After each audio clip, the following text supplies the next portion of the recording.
Hər vaxtınız xeyir. Belə bir sual təqdim edirəm sizə. Sual 6-cı sinif dərsliyinə aiddir. Qədim dövr rəngkarlığına aid edilən xüsusiyyətlərdən hansı variantda uyğunluq pozulmuşdu?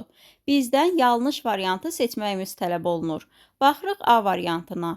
Qədim Yunanistan rəngli saxsı parçalarından və xırda daşlardan mozaikaların qurulması. Keçmişdə Yunanlılar daha çox mozaikalara üstünlük verirdilər. Burada rəngli saxsı parçalarından, həmçinin xırda daşlardan istifadə edərək müxtəlif təsvirlər yaradırdılar. Demək, A variantı doğru olan variantdır, bunu götürmürük. Baxırıq B variantına. Qədim Roma evlərin interyerində və iri zallarda freska sənətinin inkişaf etməsi.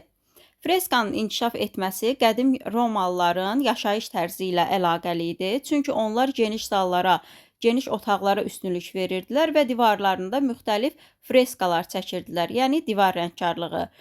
Bu da düzgün olan variantdır, uyğunluq təşkil edən variantdır. Ona görə B variantını da götürmürük. Baxırıq C variantına. Qədim Misir təsvirlərdə işıq-kölgə vasitəsilə ilk dəfə real həcmin verilməsi. Burada uyğunluq pozulmuşdu. Çünki bu xüsusiyyət qədim Misirə yox, qədim Yunanistana aiddir. Yunanlılar ilk dəfə işıq-kölgədən istifadə etmiş və həcmin verilməsi ilk dəfə onlar kəşf etmişdi.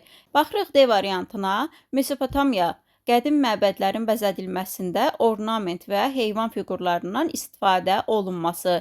Həqiqətən də Mesopotamiyada qədimdə məbədlərdə daha çox ornamentlərdən və heyvan fiqurlarından istifadə olunurdu. Demək, burada seçəcəyimiz variant C variantıdır.